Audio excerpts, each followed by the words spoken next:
Good afternoon. I'm Jeb Smith, real estate broker with RE/MAX Terrasol here in Huntington Beach with your Southern California real estate market report for August 2016.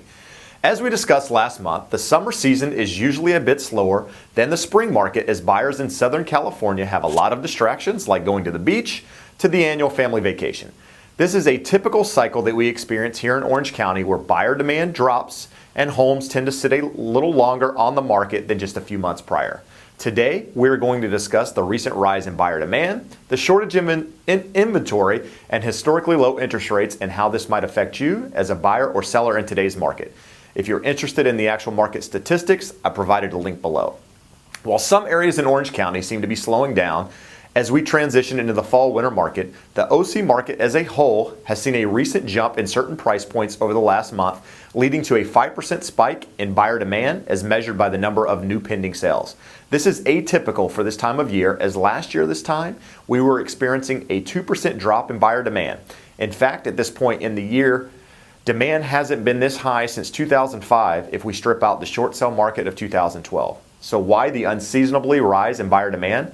I believe it has a lot to do with the recent drop in interest rates to all-time lows, giving buyers that extra little push they needed to jump into the market, coupled with our limited supply of homes for sale, helping fuel the fire, causing our local market to continue upward. As I just mentioned, interest rates were recently down to all-time lows with 30-year fixed rates as low as 3.25%. There are a lot of talk from mortgage bankers to economists speculating that we could see the 10-year Treasury bond getting as low as 1%.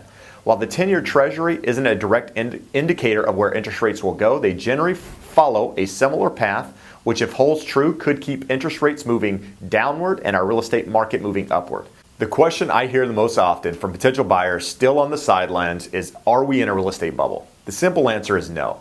Our current market is based on the general economic principle of supply and demand, which means you have a ton of buyers on the sidelines coupled with low interest rates and a very low housing supply, which is creating the frenzy we have been experiencing for the last year or so.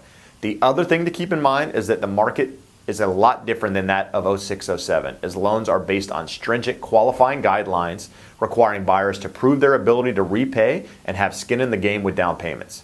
Back in the mid-2000s, the market shot up on 100% financing adjustable loans with no asset or income verifications, where lenders could use any appraiser they wanted to help get the value they needed to make a loan work. Our current uptrend has generated a lot of equity for homeowners, so even with a pullback in the market, most homeowners will be sitting equity positive on fixed-term loans with no unexpected rise in their payments and no need to sell their home if the market does change.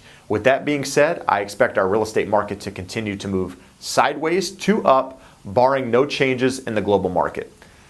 As you know, all real estate is local, so if you're a buyer, seller, or investor in today's market and you have questions, I would love the opportunity to help guide you in the right direction. If you would like more information about me, please go to my website, jebsmith.net, or check out my other videos here on YouTube. As always, I appreciate you taking the time to watch, and I look forward to seeing you again next month. Make it a great day.